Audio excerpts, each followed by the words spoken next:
Assalamualaikum warahmatullahi wabarakatuh. Perkenalkan, nama saya Nayara Kesatina Putri Zulkarnain. Saya prodi KPI. Di sini saya akan mempresentasikan materi yang berjudul tentang ilmu nasik dan mansuk.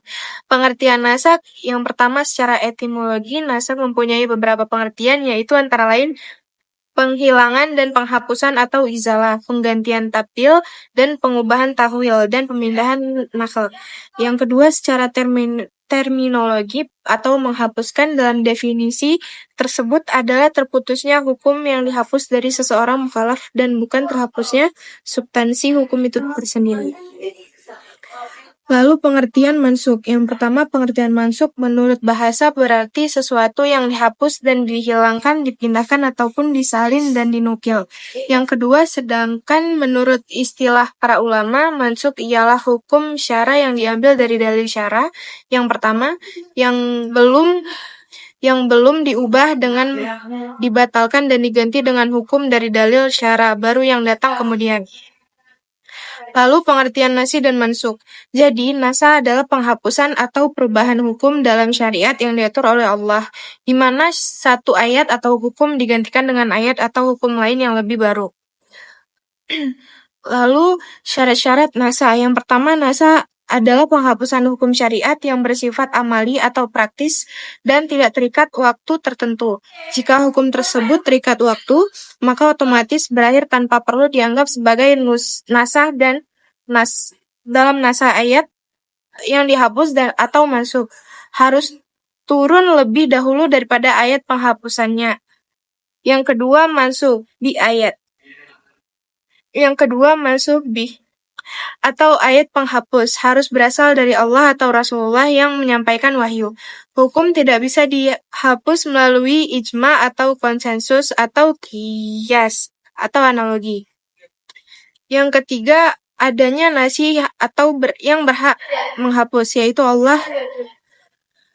Kadang-kadang ketentuan hukum yang dihapus dari itu berupa Al-Quran dan kadang-kadang pula berupa sunnah. Yang keempat, mansu anhu atau pihak yang terkena hukum yang dihapus adalah orang-orang mukhalaf, yaitu yang sudah akhir balik karena merekalah sasaran dari hukum syariat. Lalu pembagian nasa. Yang pertama, nasa Al-Quran dengan Al-Quran. Para ulama sepakat bahwa nasa dalam Al-Quran diperbolehkan dan memang terjadi. Contohnya adalah nasa pada ayat tentang iddah 4 bulan 10 hari dalam Al-Quran surah Al-Baqarah ayat 240. Yang kedua, nasa Al-Quran dengan sunnah. Menurut Manahali Al-Khatan, nasa ini ada dua macam. Yang pertama, nasa Al-Quran dengan hadis ahad. Mayoritas ulama berpendapat bahwa Al-Quran tidak boleh dinasa dengan hadis ahad, karena Al-Quran bersifat pasti atau mutawir. Sementara hadis ahad bersifat dengan zani. Lalu nasa Al-Quran dengan hadis ahad, Imam Malik, Abu Hanifah, dan sebagian riwayat dari Imam Ahmad membolehkan nasa Al-Quran dengan hadis mutawir karena keduanya adalah wahyu dari Allah. Syafi ahli zahir dan sebagian riwayat dari Imam Ahmad menolak nasa Al-Quran dengan hadis. Berpegang pada ayat ini menunjukkan bahwa nasa hanya terjadi dengan ayat Al-Quran, bukan dengan hadis. Quran surah Al-Baqarah ayat 106, yang artinya apapun ayat yang kami nasahkan atau kami jadikan lupa, kami datangkan yang lebih baik daripadanya atau sebanding dengannya. Tidakkah kamu tahu bahwa Allah Maha Kuasa tahu segala sesuatu? Yang ketiga, nasa sunnah dengan sunnah. Jumhur ulama membolehkan nasah, contohnya perintah awal menghadap Baitul Maqdis, yang kemudian dinasah oleh ayat Al-Baqarah ayat 144 untuk menghadap Ka'bah. Namun Imam Syafi'i menolak nasa ini karena sunnah Al-Quran harus selalu sejalan dan saling mendukung tanpa bertentangan. Lalu yang keempat, nasa sunnah dengan sunnah. Ada 4 bentuk nasah. Yang pertama mutawir dengan mutawir, yang kedua ahad dengan ahad, yang ketiga ahad dengan mutawir, yang keempat mutawir dengan ahad. 3 pertama dibolehkan, tetapi bentuk keempat seperti nasa Al-Quran dengan hadis ahad ditolak jumhur, nasah, ijma, dan qiyas juga tidak dibolehkan.